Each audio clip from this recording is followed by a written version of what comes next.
Nos acompaña el fiscal general de la República, Tarek William Saab. Es importante señalar que hoy la Fiscalía General de la República recibe un 71% de opinión favorable. Es decir, 7 de cada 10 venezolanos tienen una opinión positiva acerca de la gestión de la Fiscalía General de la República. Tarek William Saab es abogado, político y poeta, activista por los derechos humanos desde su juventud.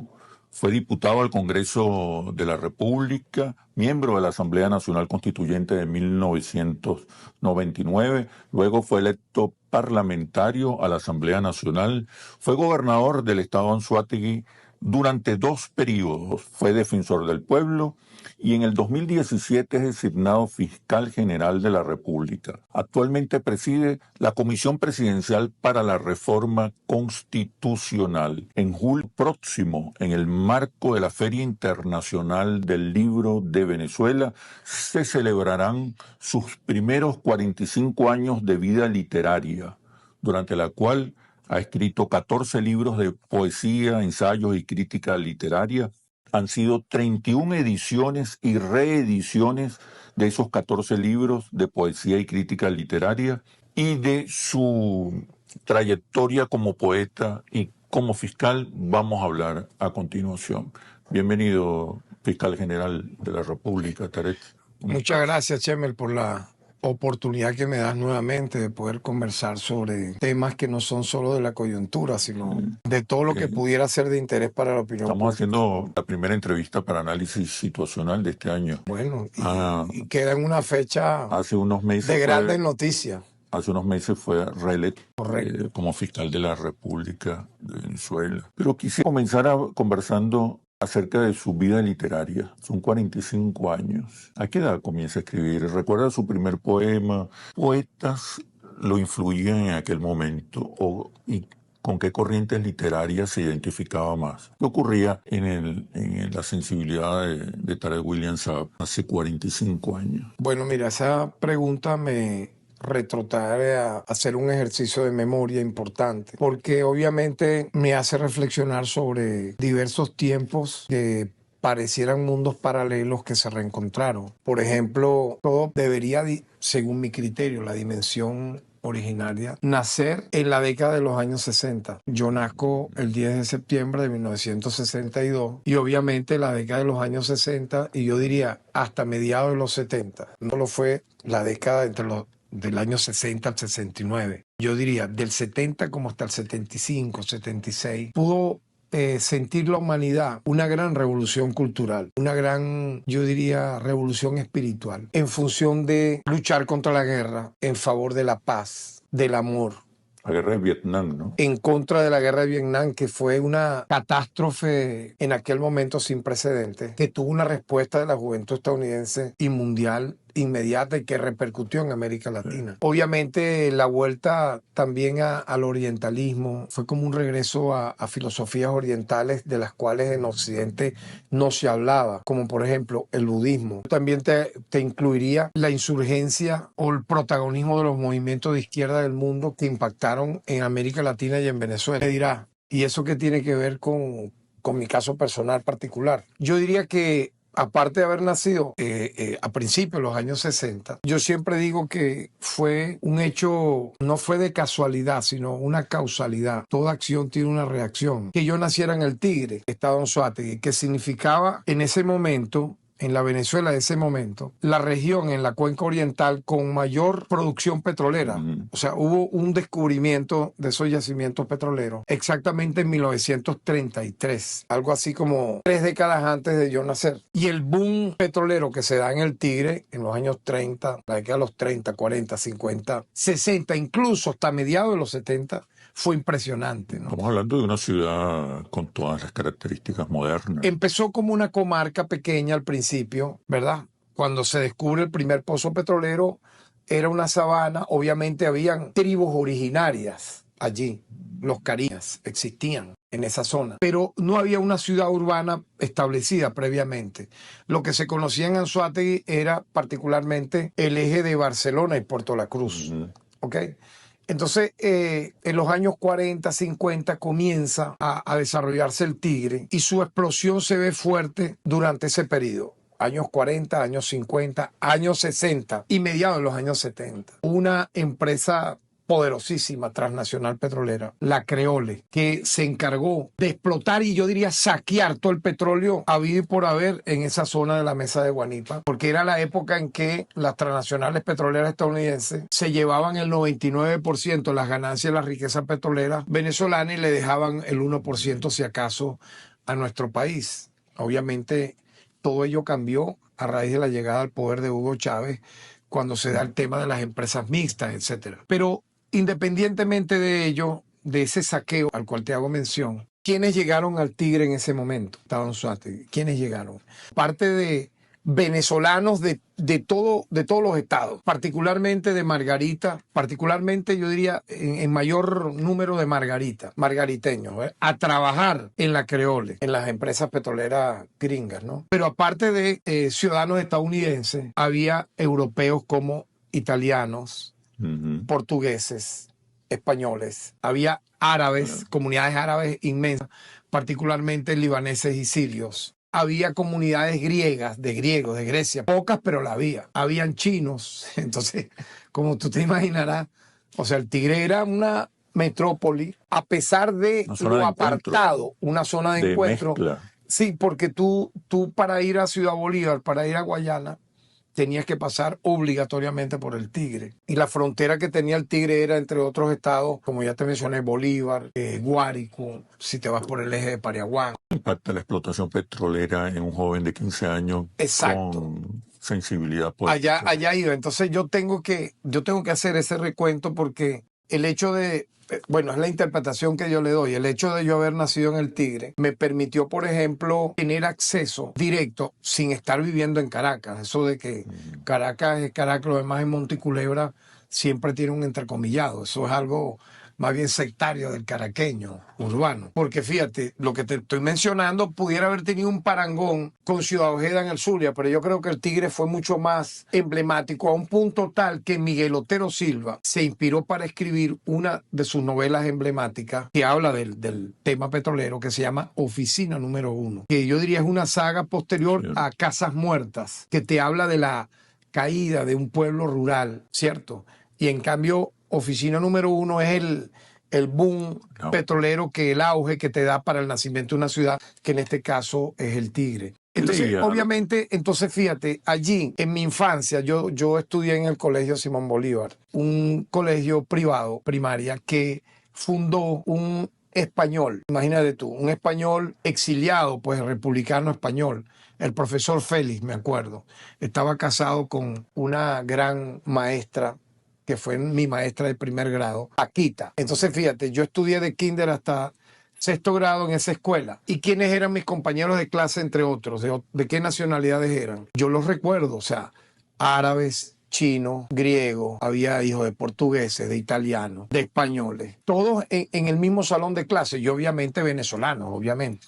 La gran mayoría venezolanos criollos puros. Pero eso existía allí y digamos que esos primeros años de la década de los 60 forjaron, por eso la infancia es tan importante y por eso la educación tan básica, elemental, trascendental que tiene que ser, forjar un niño sano, con valores culturales, con valores familiares tradicionales, inculcándole incluso pensamientos humanistas, espirituales, desde que nace, ¿verdad? ¿Por qué? Porque mi formación, aparte de esto que te menciono, de haber nacido en una ciudad como la que te refiero, que es el Tigre, aparte de ello, es mis padres inmigrantes libaneses, de una formación de izquierda, naceristas, admiraban mucho a Yamal Abdel Nasser. Yo he mencionado esto, yo de niño veía cómo mi padre, de forma religiosa, diariamente escuchaba Radio Habana Cuba en un transistor, un radiotransistor. Los discursos de Fidel, las noticias diferentes a las que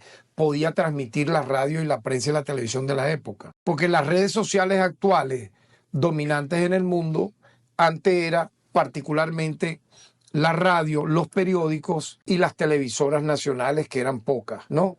En aquel tiempo. Entonces, de pronto habían dos televisoras comerciales, que era particularmente RCTV y Venevisión. Por cierto, fíjate tú que el noticiero de RCTV eran tan pro-yanquis y lacayos que se llamaba El Observador Creole. Llamado Pernía era el que daba la noticia. O sea, imagínate tú, el Observador Creole, porque lo que financiaba era esa empresa petrolera, era el patrocinante, ¿no? Entonces, mi infancia transcurre en medio de todo ello y mi adolescencia, obviamente. Entonces, tú me dirás, pero ¿eso qué tiene que ver con la literatura? Tiene que ver más con la política.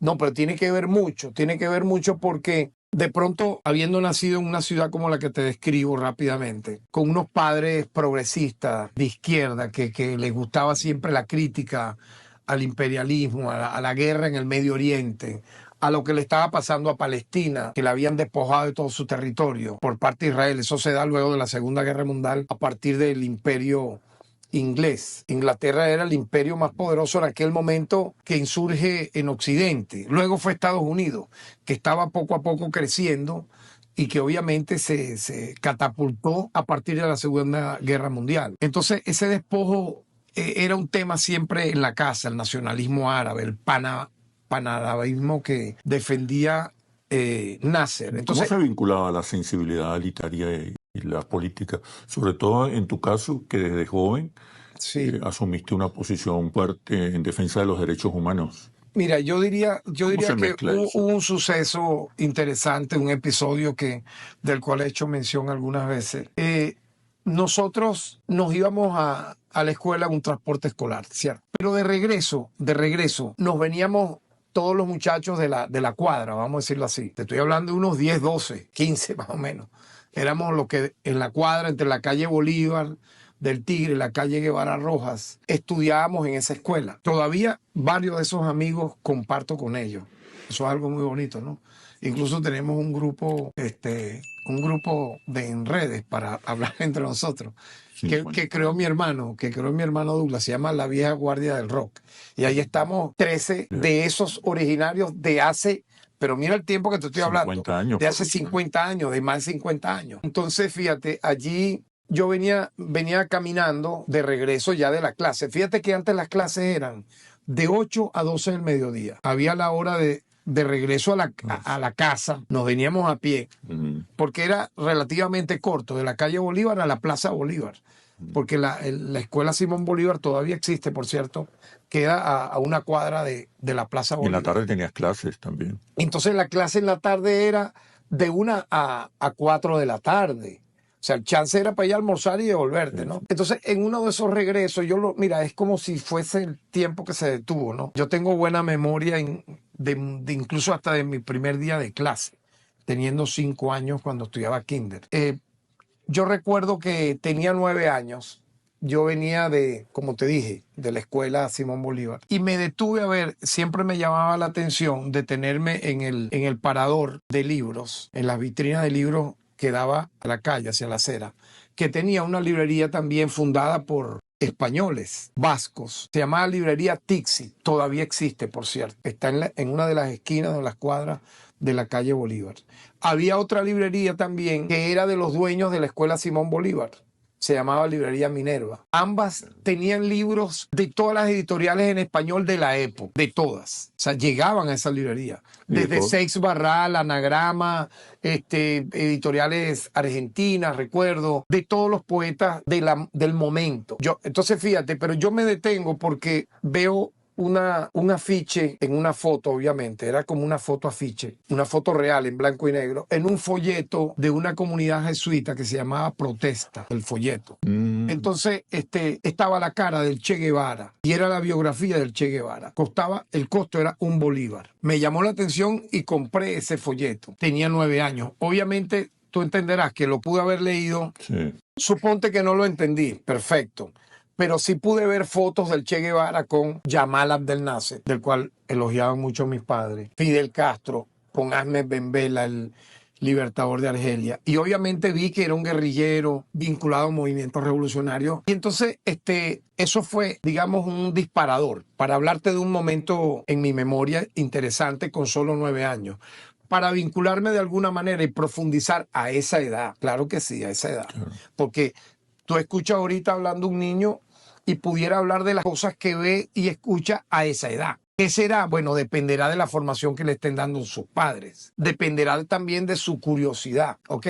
Entonces, dentro de mi curiosidad y la formación que iba viendo yo en mi hogar, yo me detuve a leer, me interesó la lectura, pero eso fue increciendo, digamos que de pequeños folletos, porque también uno leía Clásico. los cómics de la época, que sí, qué sé yo, ponte tú Astro Boy, creo que era, otro era Lorenzo y Pepita, no existía Condorito todavía. Tienes buena memoria. Entonces, cuando entro en el liceo, preferí estudiar entonces en el Liceo Alberto Carnevali, un liceo público, el ciclo diversificado, de primero a tercer año, y luego el liceo básico, un ciclo básico. Ciclo básico. Luego el diversificado de cuarto y quinto fue en el Liceo Briceño Méndez. Entonces yo comienzo allí una carrera de carácter de lucha estudiantil. Cuando me eligen delegado estudiantil en mi salón, era primer año A. Luego vuelvo a ser electo en segundo año A y en tercer año C integra el Consejo General de Estudiantes 12, 13 con años. 14 años. Eso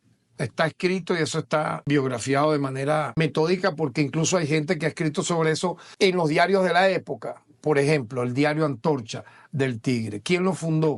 Edmundo Barrios, nacido en Ciudad Bolívar, se vino al Tigre, funda ese diario que fue el decano de la prensa de todo Oriente. Edmundo Barrios incluso fue una influencia positiva en mi vida. Él llegó a ser diputado por el antiguo movimiento al socialismo, diputado al Congreso. Yo fui también diputado al Congreso. Con el año 98, 98 sí. el último Congreso bicameral, yo lo pude, yo pude asistir y verlo, ¿no? Sí. Fueron unos pocos meses que estuvimos allí, existía Cámara de Diputados y Senadores. Pero ¿qué te quiero confesar con esto? Que ya cuando entro a estudiar cuarto año, con solo 15 años, tuve la oportunidad entonces de participar en un festival folclórico. Tú me dirás, bueno, ¿y tú eras cantante? No, no era nada cantante, y menos en música llanera. Pero me inscribí en ese festival y la canción con la cual participé, para que vean la influencia que había en el momento, era Canción para los Valientes de Ali I, una canción dedicada a Allende, en contra del golpe fascista en Chile. Sí. Entonces, un compañero de clase de cuarto año, buen amigo, tocaba la guitarra, pero llegué de último, no importa. ¿Quién cantaba tú? ¿Tú cantabas? Yo cantaba. ¿Y qué tal? De último. Yo creo que canté bien, pero como en un festival folclórico, esa era una canción de protesta, no me eliminaron, o sea, ni siquiera... ¿Te eliminaron por la voz o por la letra de la canción? Yo creo que por la letra de la canción, porque no tenía nada que ver con la lancha Nueva Esparta o con una canción de Eneas Perdomo, una canción llanera. O sea, sin embargo, mira, esta, vamos a decir, causalidad, no casualidad. Como te dije, todo tiene una acción y reacción. Por eso yo creo en el karma positivo. Hay que hacer cosas buenas para que las reacciones sean buenas. Porque si haces cosas malas, las reacciones serán malas. Tus autores, tu primer poema, ¿qué? Pero es que tiene que ver con lo que te comento ahorita, porque allí estaban unos muchachos que eran del PRB Ruptura, el partido de Douglas Bravo. Porque fíjate, nosotros estábamos en un escenario y entonces habían sillas para los profesores y para el público, bueno, había público parado. Allí habían dos muchachos del PRB, Yamil Acero y Alfredo y Rafael Silva, el zurdo. Un día después, ponte tú, a ese festival, Yamil Acero me contacta, él estudiaba cuarto año también, y me dice que me habían visto cantar y que les interesaba hablar conmigo, pero sobre un tema político. Algo así como eso se decía así, para captarme para ingresar a una organización revolucionaria, es lo que yo entendí. Entonces él me dice, luego te voy a decir el día en que vas a hablar con la persona. Y se desapareció. A los días fui a la biblioteca, él mismo me lleva, y hablé con Rafael Silva y me invitó directamente ya a militar en uno de los frentes sociales de ruptura, que era el Frente Popular Estudiantil. Entonces allí fue donde yo comienzo a militar en el PRB Ruptura de Douglas Bravo. Eso influyó enormemente en mi literatura, en mi cultura, en mi militancia revolucionaria, porque el PRB Ruptura, o sea, el PRB era el aparato clandestino. Todavía no había salido Douglas Bravo a la lucha pública social. Él sale en el año 79 y yo te estoy hablando del año 77. existía un periódico que se llamaba Ruptura, donde habían temas culturales. El movimiento Ruptura tenía un frente social cultural, que era el movimiento de poderes creadores del pueblo Aquiles Nazoa. Tenía frentes juveniles liceístas, frentes campesinos y tenía comité de defensa de los derechos humanos. Entonces, vamos a decir, me motivo a estar en un comité de defensa de derechos humanos. ¿Cuántos éramos? 2, 3, no importa, pero bueno, igual pedíamos la libertad a los presos políticos, hacíamos misas, hacíamos pintas pidiendo la libertad. Me recuerdo de Diego Salazar Padre o los presos del cuartel San Carlos. Entonces, toda esa motivación que te menciono fue como el cierre de un primer ciclo. ¿Por qué? Porque ya yo tengo 15 años, pero previo a eso, fíjate, ¿por qué canto yo la canción de Ali Primera en ese concurso? Porque así como te dije que el Tigre tuvo ese boom comercial, incluso a nivel de maní, la siembra de maní, aparte de la explotación petrolera, aparte del comercio, de todas estas personas que te menciono de tantas nacionalidades. Tuvo también un apogeo cultural. Había una casa de la cultura, la Casa de la Cultura del Tigre. A finales de los 60 y principios de los 70 existía, con un taller libre de arte de pintura, con talleres de literatura. Entonces, en medio de toda esa vorágine, existía también el amor a la música. En las radios que eran AM, se podía escuchar rock, el rock and roll de la época. Los Beatles, los Rolling Stones, sí se oían en las radios, incluso en las rocolas. Tú sabías eso, que con un medio, un real, tú ponías ahí estaban esas canciones. Ahora, ¿por qué estaban? Porque era lo que estaba de moda en esa época, vamos a estar claros. Es como que ahorita, ajá, como un niño escucha lamentablemente las canciones muchas veces con letra infame, el reggaetón. ¿Lo escucha, sí o no? Lo escucha. Entonces, cuando yo cuento que de niño yo escuchaba el rock, la gente, ¿pero cómo va a ser? Pero si eso era lo que escuchaba en la radio, eso era lo que vendían en los cassettes, en los long play.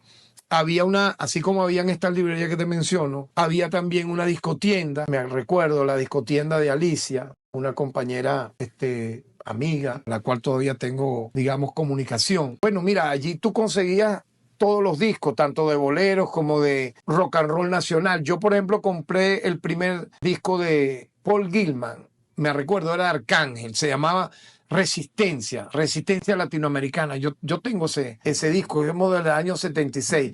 Mira, long play de Graham Nash, de Cat Stevens, de los Beatles, yo lo conseguí en esa discotienda, pero también casé de Ali Primera, ya voy, de la trova cubana, de Silvio Rodríguez. Yo entre segundo y tercer año yo escuchaba a Silvio Rodríguez, yo escuchaba a Ali Primera, no era solamente el rock and roll. Entonces, obviamente, mira, fue una adolescencia donde eso que tú me preguntas impactó enormemente. Y por eso un día, teniendo 15 años, yo escribo un poema. Yo machucaba cosas así, digamos, pero eso fue un primer poema ya orgánico, que empecé a escribir en un cuaderno. ¿Alguna frase? Lo titulé Lluvia. Lo que recuerdo era que había como una llovizna más o menos fuerte que pegaba hacia los ventanales. Yo estaba en un laboratorio de química o de física, no recuerdo bien, pero era un laboratorio, yo creo que era de química, un laboratorio de química que quedaba hacia unos ventanales, hacia unos árboles, y entonces el olor a tierra mojada, la lluvia, me inspiró a escribir ese poema. Y me lo tomé en serio de querer escribir. Mira, a un punto tal, me lo tomé en serio, que yo quería estudiar cuando tenía 13 años, que estaba en segundo grado, Derecho. Pero ya luego, cuando entré a cuarto y quinto, cambié para estudiar letras. Entonces, como el PRD dominaba en la ULA, en la Universidad de los Andes, y mis compañeros de cuadra, toditos se fueron a estudiar a Mérida. Cuando te digo toditos, o sea, se fueron a estudiar física, medicina, etcétera. Entonces yo dije, bueno, mis compañeros se fueron todos, los vecinos, a Mérida. Mucha gente me pregunta, ¿pero por qué no te fuiste a Caracas a estudiar letras? Pero influyó que el PRD era un bastión importante en la ULA, dominaba la Federación de Centros Estudiantes, el Sindicato de Obreros, el Colegio de Profesores. Y bueno, mis compañeros de cuadra, de estudio, de escuela y de liceo, se fueron a la ULA. Y entonces eso hizo que yo fuera para allá. Pero fíjate, no nos dieron el cupo. Y entonces fundamos el Comité de Bachilleres sin Cupo de la ULA. Te estoy hablando noviembre, diciembre de 1981, teniendo yo 18 años. Ya yo había, entonces en ese tramo, estudiando en el liceo, conociendo el mundo barrio, electo presidente del Centro de Estudiantes. Yo fui electo presidente del Centro de Estudiantes en quinto año, ¿verdad? Y eso por el PRD Ruptura. Y entonces yo comencé a escribir en el diario Antorcha, tanto artículos sobre política como poemas. Por eso mis 45 años de vida literaria, pudiéramos decir, tienen un punto de inflexión en 1980, cuando tengo 18 años. ¿Por qué? Porque comienzo a publicar, o sea, imagínate, publicar artículos, publicar poemas. Yo comencé a los 16 años a publicar artículos, pero poemas fue a los 18. ¿Dialoga el poeta con el fiscal? ¿De qué hablan? ¿En qué coinciden? Bueno, mira, todo esto que te menciono, fíjate que te he mencionado temas culturales, temas literarios, con temas espirituales, de lectura. Y eso obviamente tiene que ver con la justicia, tiene que ver con la humanidad, tiene que ver con los derechos humanos, que fue mi primera militancia de carácter social. Porque cuando tú te metes a presidir un centro de estudiantes, que buscas tus reivindicaciones, que eran cuáles, imagínate en aquella época, dotar de mayor libro a la biblioteca, mejoras en la infraestructura. El pasaje. Pero nosotros íbamos más allá. Era la época de la revolución sandinista, la revolución en El Salvador, y nosotros hacíamos marchas en favor del movimiento sandinista, en contra del sionismo israelí y a favor de Palestina, desde esa vocación del liceísta. No sé si me explico. Eran marchas incluso para celebrar el 23 de enero, para la libertad de miembros de los movimientos de izquierda detenidos. Entre ellos yo recuerdo que estudiando tercer año, teniendo 14 años, en la propia librería Tixi, me llamó la atención un libro que se llamaba Después del túnel, escrito por Diego Salazar Padre, que te hablaba de la fuga del cuartel San Carlos. Porque a Diego Salazar Padre, que era del PRD, lo detienen por presuntamente cooperar con la fuga del cuartel San Carlos. Y él dentro de la cárcel escribe el libro. Entonces, imagínate tú, lo condenaron a la máxima pena por escribir ese libro, que era instigar a la rebelión. En el pasado, en la Cuarta República, no era solo masacres, desapariciones forzadas, fueron 3.000, acribillamiento de muchachos, de personas en manifestaciones, o campesinos por ser apoyo logístico del movimiento armado. 5.000 muertos se calcula, 50.000 personas llevadas a tribunales militares por presuntamente ser insurgentes, asesinatos selectivos de líderes que pudieron haber sido literalmente presidentes de esta nación, por ejemplo Fabricio Ojeda. ¿Tú crees que la orden que da Raúl Leone de matar a Fabricio Ojeda, que era el líder de izquierda más importante de los años 60, el 21 de junio de 1966, previamente a eso Fabricio Ojeda había sido el diputado al Congreso de mayor votación en el año 59. Luego él se va a las guerrillas, él manda una carta de renuncia al Congreso y milita en el PCB, está en el Frente Guerrillero en la Zulita, pero luego funda con Douglas Bravo, Francisco Prada Barazarte y Ángel Márquez el Partido de la Revolución Venezolana, el 21 de junio de el 23 de abril de 1966, y lo asesinan el 21 de junio de 1966, lo ahorcan luego de torturarlo. Sí. Entonces, eran los asesinatos selectivos que pudimos ver con Jorge Rodríguez Padre, que fue detenido salvajemente torturado hasta morir. Y todas estas cosas que te menciono, la masacre de Cantaura, Yumare, el Amparo, el Caracazo, no tenían judicialización en este país. No había personas procesadas por esos asesinatos. Todos tus libros allí, quisiera que me comentaras el impacto de todos estos libros, la influencia que tuviste de otros poetas. Bueno, mira, me gustaría que pudiera la cámara captar este reciente libro. Es una antología traducida al árabe que me acaban de publicar en Egipto. Y que se presentó en la Feria Internacional en El Cairo. Son 11 países que ya han editado obras tuyas. En 11 países te lo puedo mencionar: Venezuela, México, Cuba, Colombia, Argentina, Bulgaria, Siria, Rusia, Egipto, Turquía y China. Ustedes en pantalla tienen los 31 ejemplares de esos 14 libros. Pero fíjate, este fue mi primer libro, Los Ríos de la Ira, publicado en 1987 por la editorial La Espada Rota. Este es la portada no era esta originalmente, pero quise traer esta porque hubo, ponte tú, 500 ejemplares apenas, pero 50 en esto, fíjate, artesanal. Te estoy hablando que este libro yo lo tengo como reliquia desde el año 87 cuando fue Entre ese editado. libro y el último, ¿qué ha pasado con el poeta Tarek? Bueno, imagínate, entre ese libro y el último hay libros como este, ve. Los niños del infortunio, publicado en Cuba, traducido al chino, de ese viaje a Pakistán que hice a principios del año 2006, luego de una larga conversación con Fidel Castro, que me habló de los 3.000 médicos que había de la brigada Henry Reeve en Pakistán, cubanos, atendiendo a los 100.000, aparte de los 100.000 fallecidos, sus familiares, hubo de centenares de miles de heridos y personas que quedaron sin casa. De ese viaje que yo hice está este libro. Mira, por cierto, la foto, hay una foto muy emblemática, que es cuando nos despide Fidel a los médicos cubanos y a mi persona, cuando salimos hacia Pakistán. Bueno, ¿quién iba a creer que yo en 7 días pude escribir este libro? Fíjate el campamento de refugiados. Después de esa experiencia. Si yo estuve ahí, mira, esta foto la hace mi hermano Douglas. Él me acompañó. Esta foto que tú estás viendo acá, niños huérfanos, el propio Gulán Rubani. Fíjate, los médicos cubanos atendiendo a los pakistaníes. Es increíble, de verdad que fue una experiencia inolvidable, irrepetible. Fíjate tú los rostros de las niñas huérfanas que quedaron sin hogar. Mira el Himalaya, nosotros llegamos a subir allí, porque allí habían también brigadas de médicos cubanos. Entonces, este es el libro mío más difundido, traducido a más idiomas, porque en digital estuvo traducido al francés. Es uno de los más queridos. Yo creo que uno los quiere a todos. Es como que tú digas, un libro es un hijo. Nosotros queremos a nuestros hijos de una manera absoluta y total, pero obviamente tienen etapas cada uno de estos libros. De ese viaje surgió también este libro, Memorias de Gulán Rubani. Porque Gulán Rubani es la persona que yo conocí en el campamento de refugiados que te mencioné, que es este que está acá. Fíjate qué increíble, ¿no? Aquí este señor que tú ves con la túnica es Gulán Rubani, el de la barba.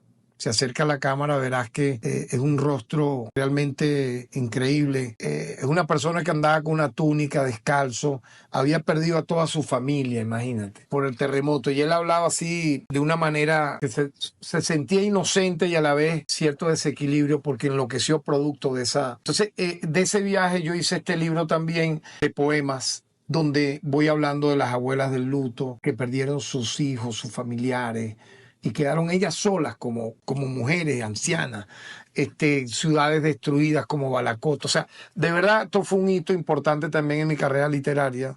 Esto yo lo escribo y publico Niño del Infortunio 2006. En 7 días lo escribí y creé. Y Memorias de Gulán Rubani, que sale en el 2007, que es una recreación poética de lo mismo, ¿no? Este libro es una antología que me publica Monte Ávila en un paisaje boreal que va de 1984 hasta el 2021, porque aquí hay poemas del 2021. Se puede conseguir este libro en las librerías del sur. Este libro, que también tiene una edición de Monte Ávila Editores, y esta segunda edición es de Badel Editores. Hoguera de una adolescencia intemporal. Esta foto es cuando tenía 30 años. De alguna manera vincula la foto con el momento en que la mayoría de estos textos los escribí. Es crítica literaria, ensayo, crónicas de viaje, se llamaba así. Foro Joven, Literatura y Compromiso. Duró 21 días ese foro.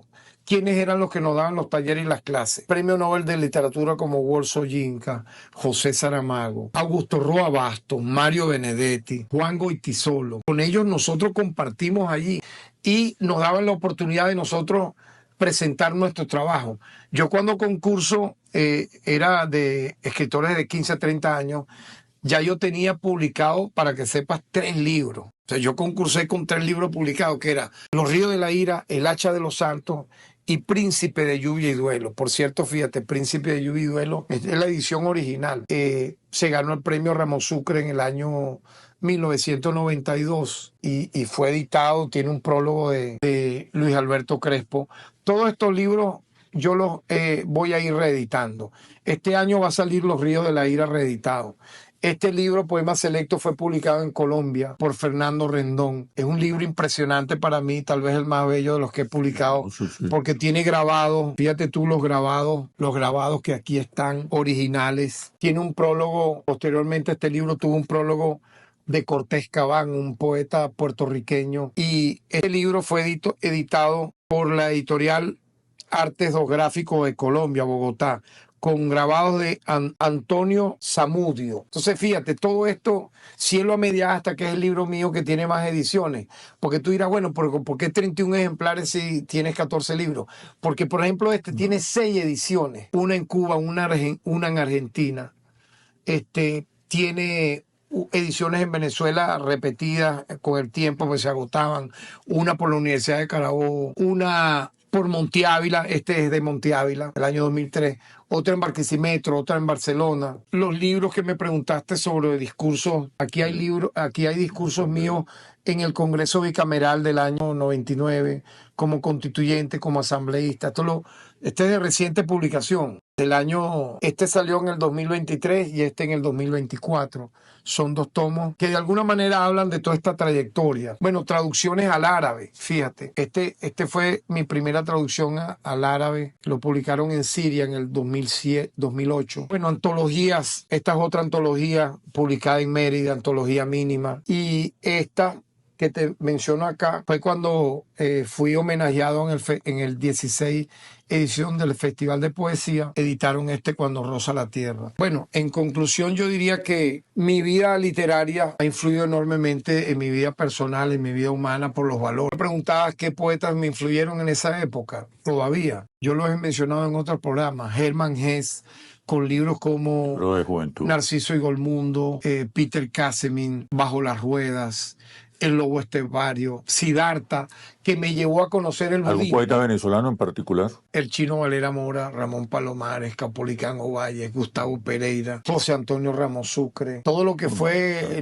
el boom de los 60, pero también Vicente Gervasi, El techo de la ballena, Tabla Redonda, todo eso influyó para que yo, fíjate, en los años 80 me dedicara a escribir libros y en los 90 ya concursar, porque una manera de que te publicasen en esa época era que te ganaras un premio. Mi primera mención honorífica como primer finalista fue la revista Coeyú Latinoamericano, que editaba Joel Atilio Casal, el padre del viceministro de Cultura Raúl Casal.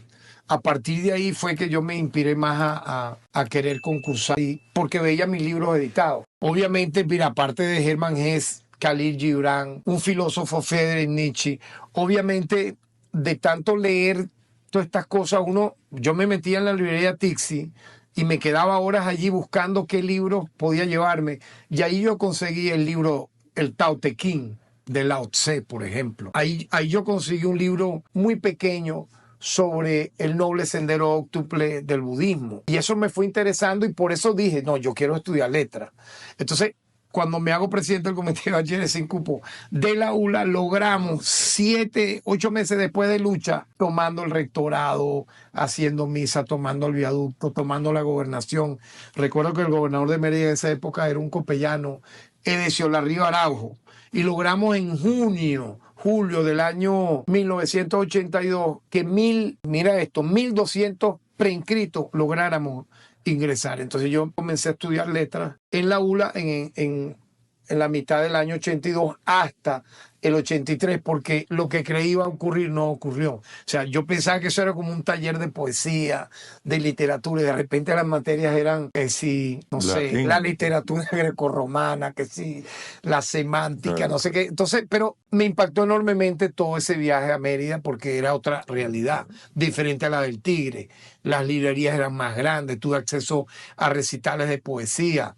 Conocí en persona, pude ver a Edmundo Aray, a Pepe Barrueta, a Ramón Palomares. Entonces, yo me regreso al Tigre, no quise estudiar más letras. Un poco entre la frustración, pero la esperanza, ¿no? Y me dediqué fue a escribir y a leer. Ya yo tenía, estamos hablando del año 83, tenía 21 años. ¿Tu carrera de Derecho se inicia? Bueno, allí fíjate tú, comienzo una etapa de mi vida escribiendo y leyendo, hasta que, cosa de la vida,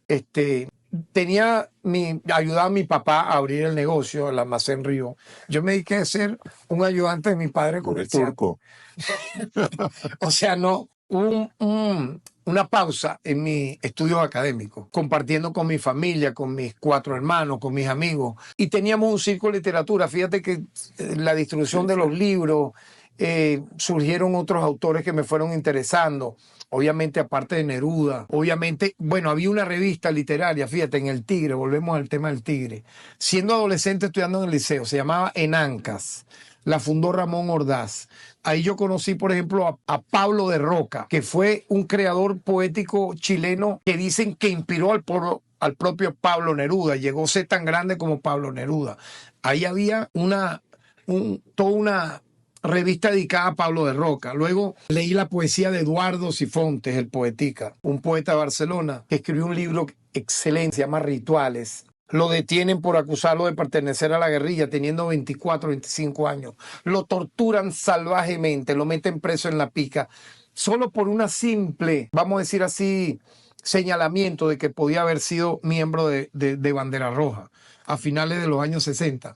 Y de la tortura él sale de la cárcel enfermo y muere. Fíjate, muere producto de toda esa vida brutal que tuvo allí Eduardo Sifontes. Yo le rendí homenaje siendo gobernador, porque todos estos poetas que te estoy mencionando, Roque Dalton también estaba en la revista En Anca, poeta salvadoreño fusilado por Joaquín Villalobos, un infiltrado de la CIA en la guerrilla del Salvador.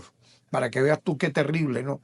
Roque Dalton, el poeta más importante de Centroamérica, ganador del premio de las Américas, con menos de 40 años decide irse a la guerrilla del Salvador. ¿Y quién lo mata? Su propio compañero le hace un juicio sumario, sin prueba de ningún tipo, lo acusa más bien a él, fíjate, de ser un infiltrado y lo fusilan. Todo se vio que era mentira. Pero fíjate tú la impunidad. Joaquín Villalobos debió haber estado condenado a la máxima pena, cadena perpetua, y está libre. Se fue a estudiar luego de la pacificación en El Salvador, cuando firman la paz el Frente Farabundo Martí de Liberación Nacional y el gobierno.